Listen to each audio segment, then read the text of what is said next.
Hoy vamos a abordar un tema de gran interés para la mayoría de pacientes con enfermedades hematológicas malignas y se trata del trasplante de progenitores hematopoyéticos y conocido comúnmente como trasplante de médula ósea. El trasplante se refiere al procedimiento médico especializado mediante el cual se administra al paciente células madre hematopoyéticas capaces de reconstruir un sistema hematológico e inmunológico funcional, lo que ofrece en muchos casos una posibilidad real de curación. Y para conocer más sobre este tema, hoy nos lo va a detallar mucho mejor la hematóloga Tamara Torrado, quien conoce de primera mano en qué consiste este procedimiento. Así que nada, sin más preámbulo, te cedo la palabra. Muy bien, bueno, pues buenas tardes a todos y gracias Ivana y bueno, también a Sotrame por haberme invitado a participar en estas charlas, que la verdad es que me hace especial ilusión porque es la primera charla que doy para pacientes o dirigida a pacientes, entonces bueno, me ha exigido un poquito más. Nada, sin más, voy a comenzar. Este es el índice que voy a seguir, voy a tocar muchos temas y las complicaciones del trasplante las voy a hablar en general. No he separado trasplante autólogo de alogénico, iré diciendo un poco cuál es específica de cada uno, pero bueno, va a ser una charla de trasplante en general. Antes de comenzar, un poquito sobre la historia del trasplante. El primero se realizó en el año 57 por Donald Thomas, pero poco se conocía en ese momento del sistema HLA, que luego os hablaré un poquito de él. Entonces los resultados no fueron buenos y esto generó una idea, bueno, pues de que iba a ser un poco difícil superar la barrera del trasplante, hasta que 10 años más tarde Van Rott descubrió el sistema HLA, que es lo que nos diferencia como individuos, ¿no? Y unos de otros. Esto hizo que se despertara de nuevo un interés en el trasplante y se creara el primer programa de trasplante en Seattle, realizándose el primer trasplante de donante no emparentado en el año 79. Además, aquí se descubrió la ciclosporina y el metrotrexate, que son fármacos que los pacientes alotrasplantados conocen, y se vio que servían para tratar lo que hoy se conoce como AIDS, pero que en ese momento se llamó pues, síndrome secundario. Otro hito importante en la historia fue en el año 89, cuando Liam Gluckman realizó el primer trasplante de cordón en un niño con anemia de Fanconi, y un año más tarde se realizó la primera infusión de linfocitos de donante, en el año 90. De forma paralela a esto, y sobre todo gracias al descubrimiento del HLA, se crearon los primeros registros de donantes. El primero fue el del Anthony Nolan, que es el registro inglés, se creó en el año 74. Un poco más tarde se creó el registro, en el año 86 el registro americano, y en el año 68 el registro europeo, al que se han ido añadiendo registros de otros países, el nuestro también, que es REDMO, lo que ha llevado a que en el momento actual existan 42 millones de donantes. Pero, ¿qué es el trasplante? Podemos diferenciar en dos tipos. El trasplante alogénico, que es aquel en el que infundimos células madre, pero que se obtienen de un donante sano, con el objetivo de sustituir la médula ósea del paciente enferma, como es el caso de las leucemias, o bien defectuosas, ¿no? Como es el caso también en los síndromes mielodisplásicos, por ejemplo. Mientras que el trasplante autólogo también se trata de infundir las células madre, pero obtenidas del propio paciente, para recuperación de la médula ósea tras administrar una quimioterapia a dosis altas, con el objetivo bien de erradicar la enfermedad, como ocurre en los pacientes con linfoma, o prolongar la respuesta que se haya obtenido previo con la quimioterapia, como ocurre en el caso de los pacientes con mieloma. Estos son datos actualizados de la OMT, en donde vemos que la indicación de trasplante alogénico es la primera, la leucemia mieloblástica aguda, seguido del síndrome mielodisplásico y después de la leucemia linfoblástica. Mientras que la primera indicación de trasplante autólogo son los pacientes que tienen un mieloma múltiple, seguido del linfoma no Hodgkin y después el linfoma de Hodgkin. Y esta es la gráfica del número de trasplantes realizados en España en los últimos años. Como veis, pues ha ido creciendo, ¿no? El de arriba, el amarillo, vemos los trasplantes halogénicos. Sí que hubo un pequeñito descenso aquí en el 2020 a consecuencia de la pandemia, porque es verdad que se recomendó desde los diferentes registros y centros de trasplante, intentar demorar algunos trasplantes en los casos en los que se pudieron, que se hicieron igualmente, ¿no? Por la situación de pandemia. Pero aún así, bueno, pues siguieron creciendo en los siguientes años. Y en verde tenemos los trasplantes autólogos, que como vemos también fueron creciendo de forma progresiva hasta más o menos el año 2021-22, que están bueno, pues en stand-by, digamos. Esto es probablemente pues, debido a la aparición de las terapias CAR-T, que ha desplazado al auto en algunas indicaciones. En el caso de que tenemos un paciente que es candidato a un trasplante alogénico, un trasplante de un donante, ¿cómo vamos a seleccionar a ese donante? Primero tenemos que ver si tiene hermanos. Y porque solo un 25% solo existe un 25% de probabilidades de que nuestro hermano sea compatible, y ahora os explicaré por qué. En el caso de que no sea compatible o no tenga hermanos, habría que iniciar una búsqueda de un donante no emparentado. ¿Y por qué una probabilidad tan bajita de que tengamos un hermano compatible? Pues os voy a explicar ahora. Nuestro sistema inmune es un sistema que va a reconocer lo que es propio de lo extraño del ajeno, ¿no? Y va a dar respuesta a los diferentes agentes externos, de manera que si tenemos una infección, nuestro sistema inmune se va a activar y va a intentar luchar frente a esa infección. Lo mismo ocurre con las células tumorales. Si un paciente tiene un cáncer, nuestro sistema inmune se va a activar y también va a intentar luchar frente a ese tumor. Y ocurre lo mismo con las células trasplantadas de otra persona. ¿Por qué?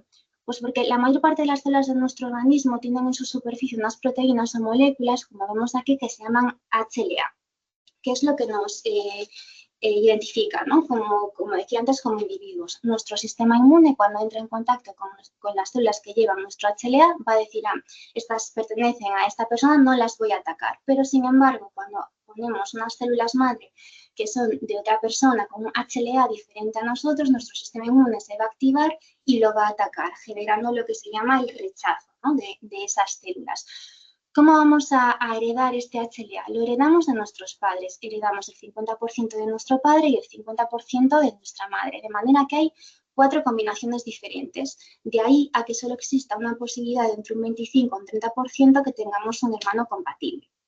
Por tanto, en función del tipo de donante que tengamos y de la identidad HLA, vamos a diferenciar el donante emparentado HLA idéntico, es decir, nuestro hermano, un donante no emparentado HLA idéntico, es decir, pues eso, un donante que no es nuestro hermano, pero es HLA idéntico con nosotros, es 100% compatible, un donante no emparentado no idéntico, porque se permite o se puede hacer un trasplante de un donante que sea 90% compatible con nosotros, o 80, un 9 de 10, 8 de 10, que se llama. O un donante haploidéntico, que es aquel que comparte solo el 50% del HLA. Como comentaba antes, como había con nuestros hermanos cuatro combinaciones posibles, es posible que nuestro hermano pues eso sea haploidéntico con nosotros, porque comparte solo el 50% y no el mismo HLA heredado de nuestros padres. Y una vez que iniciamos una búsqueda, ¿qué porcentaje tenemos de encontrar un donante no emparentado? Esto va a depender mucho de la etnia, ¿no? En el caso de la etnia caucásica, que es la nuestra, tenemos casi un 80% de probabilidades de encontrar un donante no emparentado. No ocurre lo mismo pues, con otros grupos poblacionales, como son los pacientes asiáticos, que solo tienen un 47%, o los pacientes afroamericanos, que solo tienen un 29% de posibilidades de encontrar un donante. Es por esto que es muy importante incidir en la donación entre los diferentes grupos, ¿no? Para que todos tengamos pues, las mismas opciones. Bien, ya tenemos un donante localizado, ya hemos verificado que es HLA idéntico o no es idéntico, pero bueno, es 90% compatible con nosotros o haploidéntico. Entonces es en este momento en el que hay que proceder a la donación de estas células madre. ¿Cómo se obtienen estas células madre o estos progenitores hematopoyéticos? Se obtienen de 2 maneras, de la médula ósea o de la sangre periférica. Es verdad que hasta 1995 la fuente más utilizada era la médula ósea. Lo que se hacía era bajo anestesia general, se iba a las crestas ilíacas, se aspiraba de ahí una cantidad de sangre que, bueno, pues la suficiente que necesitábamos para obtener estas células madre. Pero esto está en desuso salvo para alguna patología en concreto. ¿Por qué? Porque se ha descubierto que con quimioterapia a altas dosis podíamos movilizar a estas células madre fuera de la médula ósea a la sangre periférica. A mayores se desarrollaron los factores de crecimiento estimulantes de colonias, que lo que hacían pues, es estimular a la médula que produzca esas células madre y salgan a la sangre, Esto, sumado al perfeccionamiento de los métodos de aféresis y a las técnicas de recolección, junto con un menor riesgo para el donante, pues ha hecho que la fuente de elección sea la sangre periférica. ¿Y cómo vamos a movilizar estas células madre? Esto es lo mismo para donantes no emparentados o emparentados como para un paciente que va a hacerse un trasplante autólogo, ¿vale? La movilización es exactamente igual. Entonces, lo que vamos a hacer es derivar al paciente o al donante a la unidad de aféresis. Ahí le valorarán las vías periféricas porque es ahí por donde vamos a donar. En el caso de los donantes, pues donantes sanos no suele haber ningún problema, pero sí que es verdad que en pacientes que van a hacer un trasplante autólogo, pues como han recibido quimioterapia previa, tienen peores accesos venosos y a veces es necesario colocar un catéter central. Una vez que se ha valorado al donante, se le han hecho también una serie de analíticas, se programa entonces la fecha de aféresis.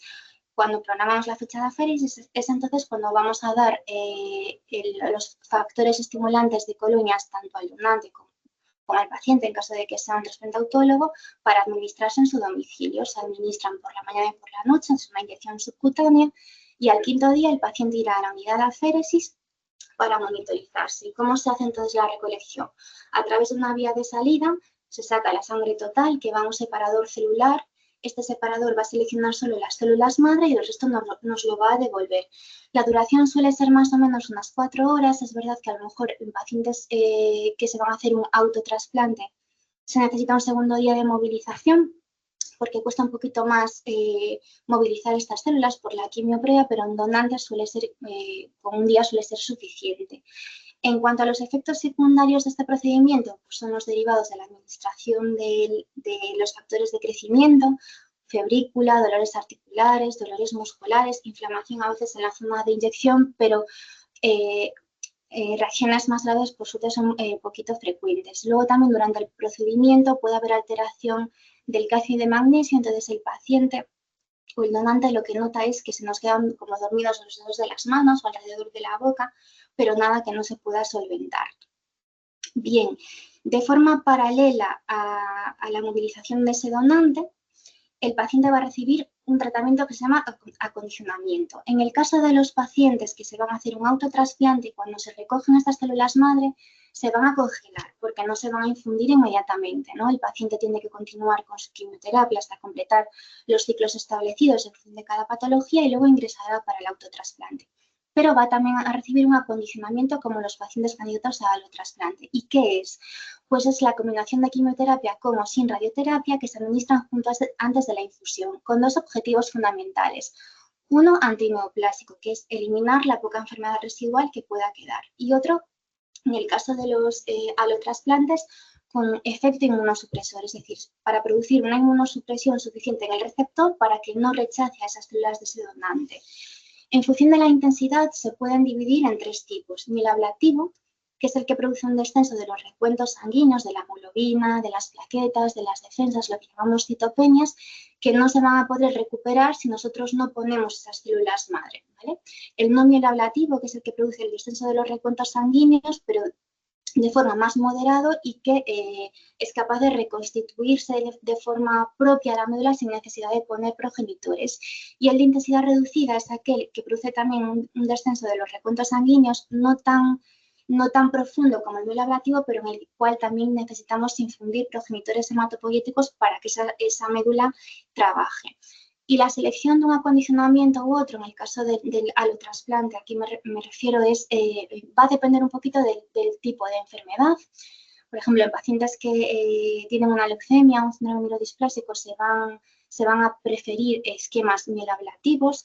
Del estado de la enfermedad, también si queda un poco de enfermedad residual, también vamos a optar por esquemas más mielablativos, luego de la edad del paciente. A partir de los 55 años, los mielablativos son demasiado tóxicos y nos iríamos a esquemas de intensidad reducida.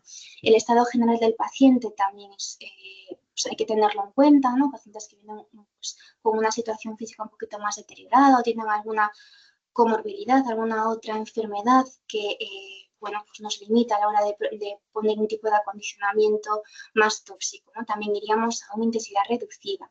Y también dependerá de los tratamientos previos recibidos. Es decir, no vamos a usar una quimioterapia que hayamos puesto previamente y no haya sido eficaz. Bien, cuando el paciente está ingresado tanto en auto como en halo, va a recibir también unos fármacos que se llaman profilaxis antiinfecciosas. La profilaxis para evitar o disminuir el riesgo infeccioso. Van a recibir antivirales, antifúngicos y a veces antibacterianos. Y en el caso de los trasplantes halogénicos van a recibir los inmunosupresores, que muchos seguro que ya les suenan, que son la ciclosporina, tacrolimus, metrotrexate, con dos objetivos. Uno, favorecer el injerto hematopoyético, es decir, intentar mantener el sistema inmune del receptor lo más abolido posible para que no rechace las células del donante y, por otro lado, frenar también un poquito esas células de ese donante para que vayan a la médula ósea, pero no nos ataquen demasiado, evitar la enfermedad de injerto contra el receptor. Bien, tenemos al paciente ya acondicionado, habiendo recibido su tratamiento de quimio o quimio-radio, y se procede entonces a la infusión de progenitores.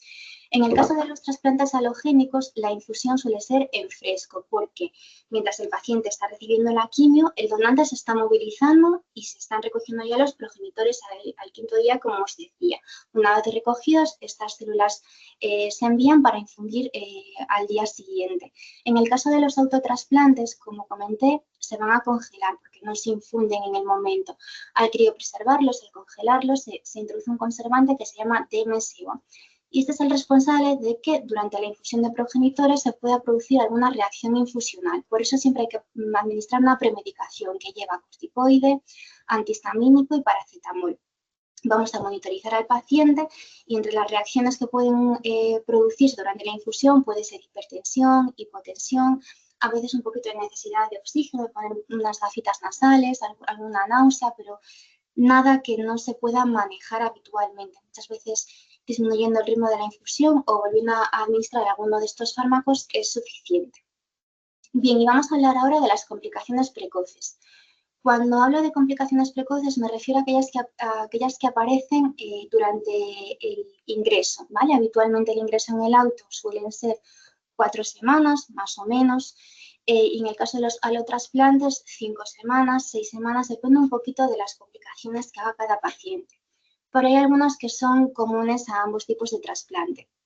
Una es la toxicidad gastrointestinal secundaria a la quimio y a la radio, como las náuseas y los vómitos, que pueden aparecer desde el momento en el que se empieza la quimioterapia, el acondicionamiento, puede aparecer 2 o 3 días más tarde, pueden ser ya anticipatorias. Hay pacientes que tienen náuseas por estímulos olorosos o estímulos visuales. La diarrea en las 2 primeras semanas del trasplante, la causa más frecuente es la toxicidad gastrointestinal, ¿vale? Entonces, bueno, se puede acompañar también de dolor tipo cólico, de fiebre y dar lugar a que haya un riesgo también de deshidratación. Y luego está la mucositis. La mucosa es la capa superficial que recubre todo el tubo digestivo, desde la boca hasta el ano, hasta abajo. Entonces, cuando se inflama, a consecuencia de la quimioterapia o de la radio, puede dar lugar a dolor, ¿no? Que de repente estamos comiendo y nos molesta un poquito la boca o molesta el tragar, porque estas son las zonas que más comúnmente se afectan, la boca, esófago, garganta, pero hay pacientes que lo que suelen tener es diarrea. Bueno, dolor evidentemente nunca se pasa, pero sí que es verdad que si tenemos mucha dificultad para comer o el paciente tiene muchas deposiciones líquidas, lo que hacemos es dejarle pues, una dieta más blanda, incluso a veces en dieta absoluta con nutriciones, nutrición parenteral o enteral, hasta que la mucositis se resuelve. Y luego están las citopenias, que como decía es el descenso de la hemoglobina, lo que da lugar a la anemia, el descenso de las plaquetas, que se llama trombopenia, y el descenso de las defensas, que se llama neutropenia. Esto va a dar lugar a que tengamos que estar transfundiendo a los pacientes tanto sangre como plaquetas. El tener las plaquetas bajas también hace que tengamos un mayor riesgo de sangrado y luego las defensas bajas lo que nos aportan es un riesgo infeccioso. Este riesgo infeccioso no va a depender solo de que tengamos un número bajito de defensas, sino que también influyen otros factores como son las infecciones previas que hayamos tenido, que tengamos mucositis o diarrea, porque al final esa capa que protege a esas zonas pues está rota y por ahí puede penetrar algún germen y también depende del tipo de trasplante. En el trasplante autólogo, la neutropenia, el tiempo en el que las defensas están bajitas es mucho más corto. Habitualmente pues, suele ser una mediana de 10, 11, 12 días. En cambio, en el trasplante halogénico es un poco más largo, más si hablamos de un trasplante haploidéntico. Nos podemos ir a 16 días, 17 días. Entonces, aquí el riesgo infeccioso es mayor. Luego puede producirse alguna complicación hepática o renal, pues derivada de la quimioterapia, porque al final son fármacos que se metabolizan en el hígado, se eliminan también por el riñón y los pueden dañar un poco. También los fármacos que administramos, antibióticos, antivirales, pueden producir toxicidad. Los inmunosupresores del alotrasplante, lo mismo, y alguna infección, aunque en general pues bueno, se ven con poquita frecuencia. Esto es en común tanto para auto como para alo. Ahora, hay una complicación que es estrictamente exclusiva del trasplante alogénico, que es la enfermedad de injerto contra huésped, el AIDS, y es cuando los linfocitos T del donante reconocen como extraño al receptor y lo van a atacar a diferentes niveles e intensidad, que a día de hoy pues, sigue siendo la principal causa de mortalidad en el trasplante alogénico. Hay distintos factores de riesgo para que se produzca AIDS, entre ellos pues las diferencias HLA, como comentaba, ¿no? Cuando hay una diferencia, pues el sistema inmune va a decir esto no es mío y lo va a atacar.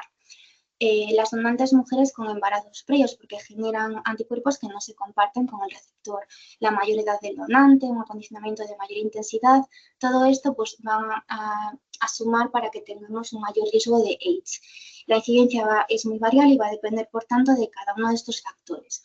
Hay tres formas de presentación. La que voy a hablar ahora es el AIDS agudo clásico, que es el que aparece en la tercera o cuarta semana del trasplante, si aparece, o hasta los 3 meses, es ese periodo en el que se puede presentar.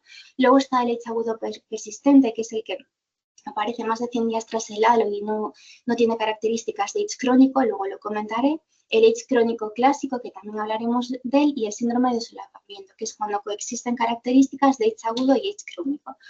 Pero durante el ingreso y cuando las células del donante han injertado es cuando tenemos el riesgo de que el paciente tenga la enfermedad de injerto contra receptor aguda.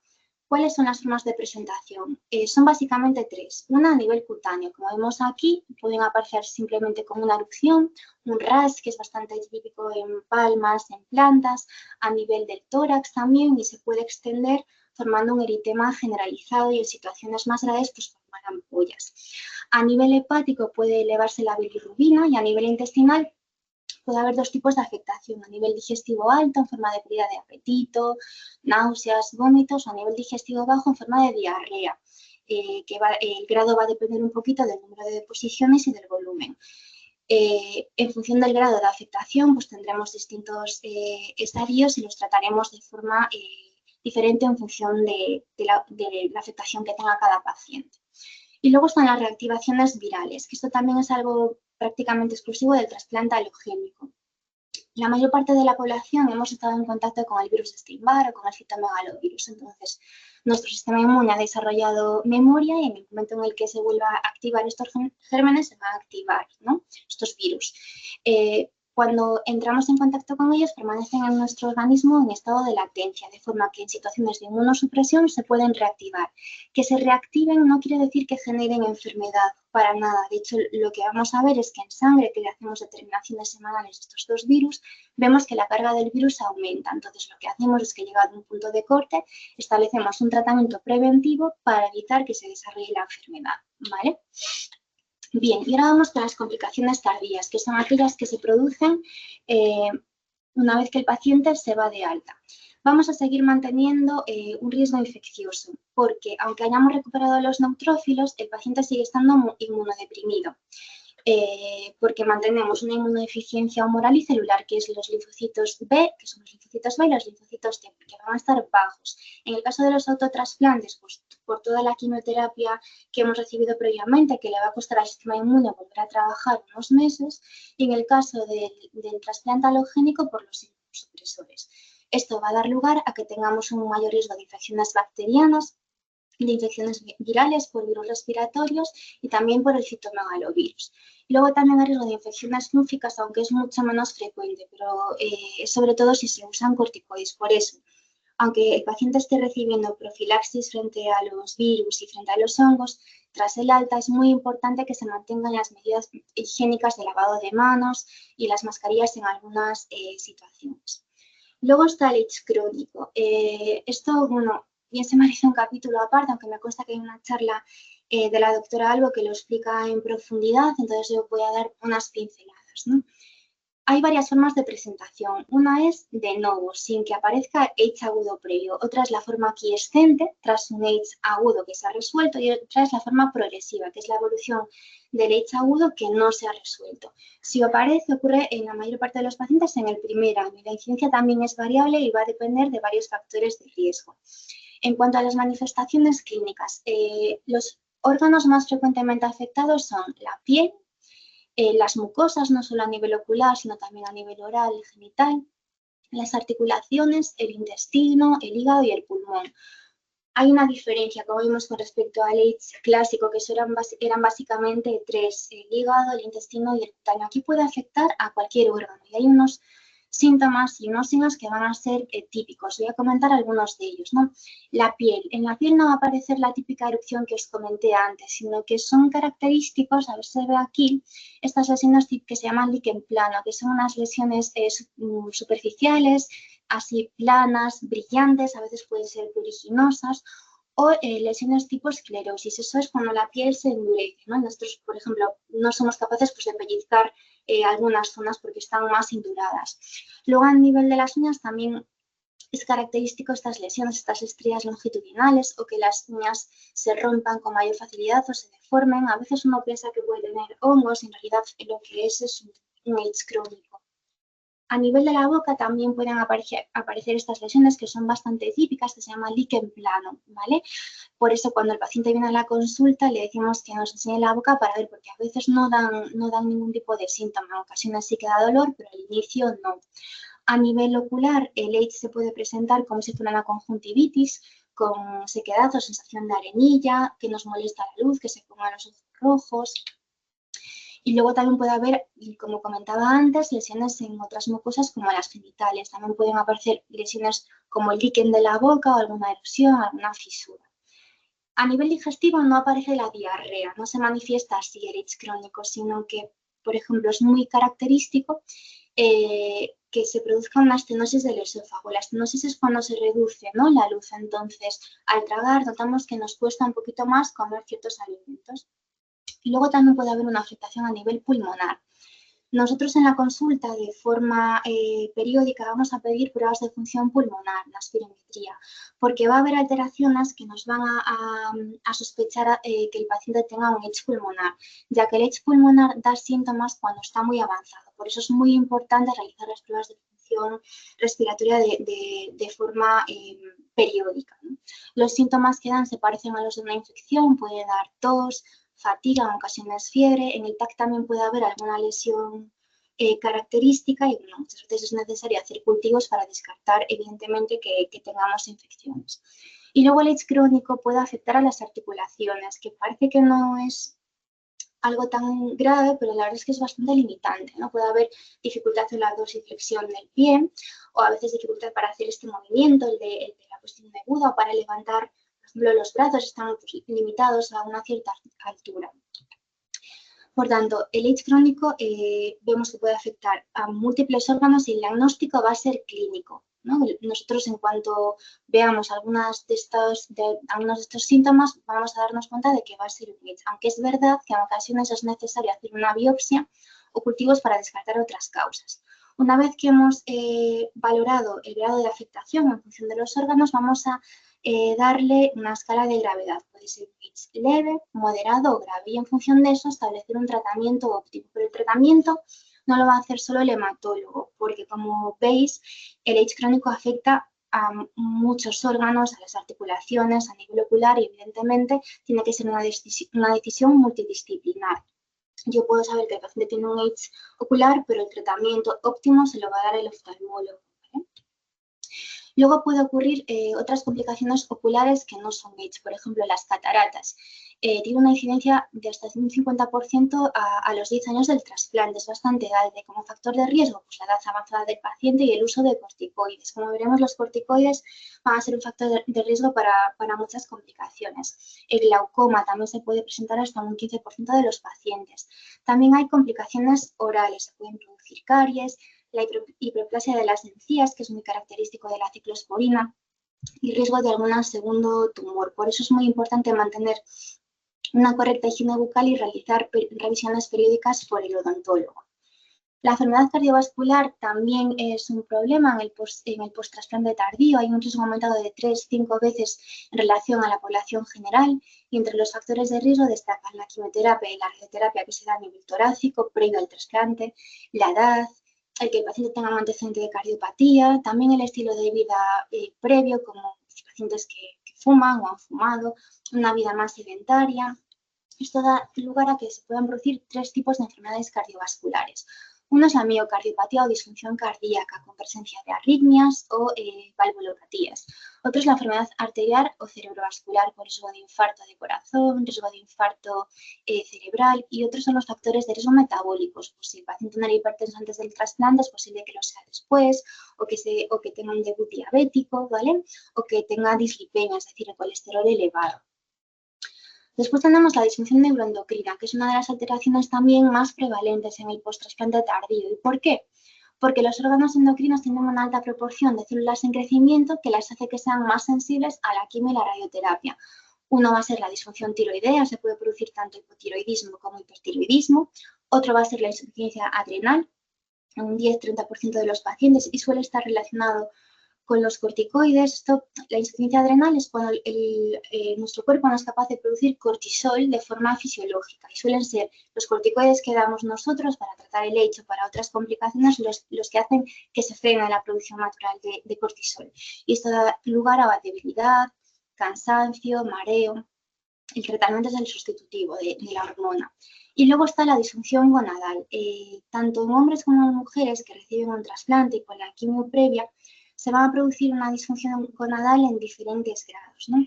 En el caso de las mujeres se produce un daño directo del ovocito, una toxicidad directa a ese nivel, y también va a haber toxicidad a nivel del folículo ovárico, que además tiene muy poquita capacidad de recuperación. Y esto hace que la paciente tenga un fallo ovárico prematuro, que tenga amenorrea, es decir, que no tenga la menstruación, con falta de esteroides sexuales y elevación de las gonadotropinas.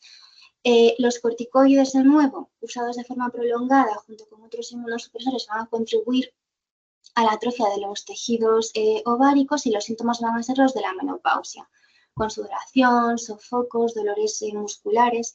Si no existe contraindicación, el tratamiento es la terapia hormonal sustitutiva. Y en el caso de los varones, lo que se va a afectar es la producción de espermatozoides, porque se daña el epitelio germinal testicular, que es donde se producen. Pero a diferencia de las mujeres, los varones mantienen niveles de testosterona normales, porque no se afectan las células que las producen. Esto da lugar a que haya una menor capacidad de producción de espermatozoides o no tengan ninguna. Por eso también el paciente suele estar evidentemente asintomático.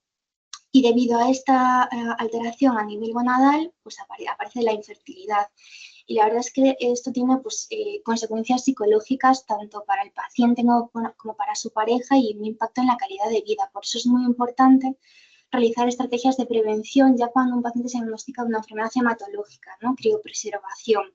Aunque es verdad que una vez realizado el trasplante, menos de un 15% de los pacientes van a tener descendencia. Si se produce un embarazo, este debe ser considerado de riesgo, pero por la madre, por las comorbilidades que ella tenga, porque a pesar de recibir quimioterapia, haberse recibido un trasplante, existe la misma incidencia de malformaciones, abortos, enfermedades malignas en el feto que en la población general. Estoy terminando ya. Las complicaciones musculoesqueléticas. Parece que es menos importante que todo lo que he comentado, pero es muy, muy limitante. Las he dividido en 3 grupos. Uno son los problemas musculares. La miopatía por esteroides se produce en un porcentaje bastante elevado de pacientes. Es la debilidad muscular, ¿no? Y la inactividad, calambres musculares, y entre los factores de riesgo están una vida más sedentaria, pérdida de masa muscular y estos corticoides que damos para tratar el AIDS y para tratar otras patologías, ¿no? En cuanto al tratamiento, serían los suplementos de magnesio, hacer un estiramiento muscular, pero la analgesia en general no funciona, ¿vale? Para los problemas musculares. Yo os recomiendo leer esta guía que os he puesto aquí, que es del Grupo Español de Trasplante, está elaborada por un grupo de fisioterapeutas del Hospital de Vigo, y está fenomenal por si queréis echarle un vistazo para ver en qué consiste el ejercicio terapéutico durante el trasplante, que es muy importante realizarlo después, pero también antes. Luego, la osteoporosis y la osteopenia, porque se altera tanto el calcio como la vitamina D, los mismos factores de riesgo que para los problemas musculares, la inactividad, los corticoides. Nosotros vamos a tener que realizar densitometrías óseas a los pacientes para que cuando veamos un riesgo de osteoporosis, pues derivarlo al reumatólogo para bueno, pues administrar el mejor tratamiento, ¿no? Y luego está la necrosis avascular. Eso es cuando un tejido óseo deja de recibir un flujo sanguíneo y se muere. Entre los factores de riesgo también están los corticoides, la edad avanzada y la radiación corporal. Suelen producir dolor. Habitualmente la articulación afectada es la cadera y el tratamiento es muy variable. Hay que derivar a estos pacientes al traumatólogo, pero puede ir desde tratamiento analgésico a fisioterapia o incluso acabar con una prótesis.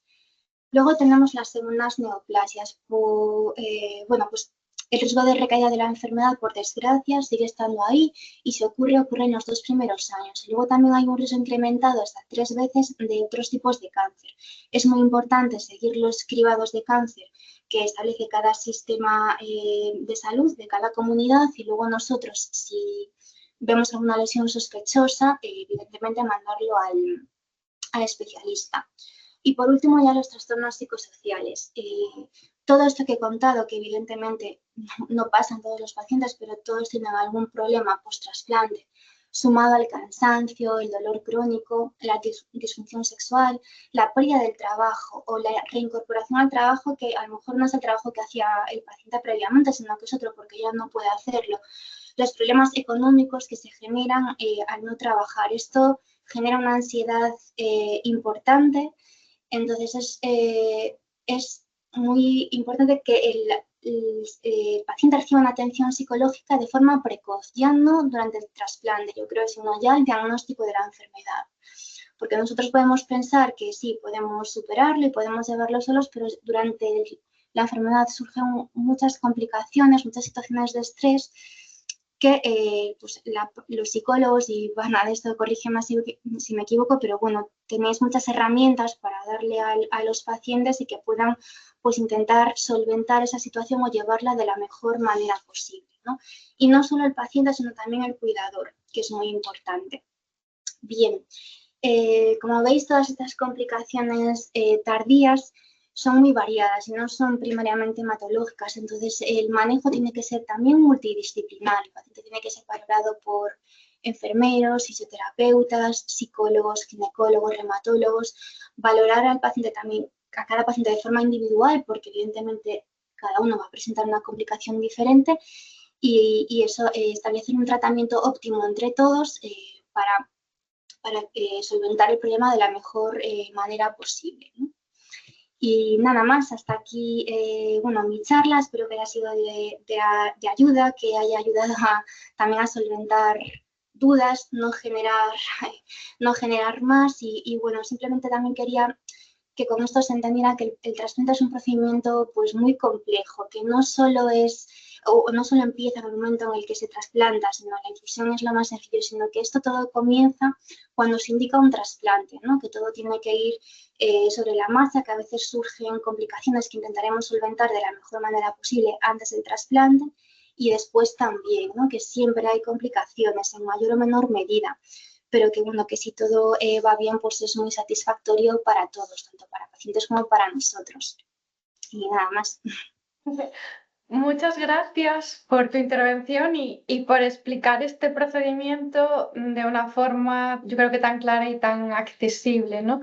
Porque el trasplante es una alternativa terapéutica que, aunque sí que es cierto que ofrece grandes posibilidades, genera con frecuencia temor, mucha incertidumbre en pacientes y sus familias. Y creo que abordarlo con información cercana y comprensible, como pues, la que nos has ofrecido hoy, creo que es fundamental para disipar dudas y acompañar mejor a quienes se enfrentan este proceso. Así que muchas gracias de nuevo y nos vemos en futuros encuentros. Muy bien, gracias. Hasta luego.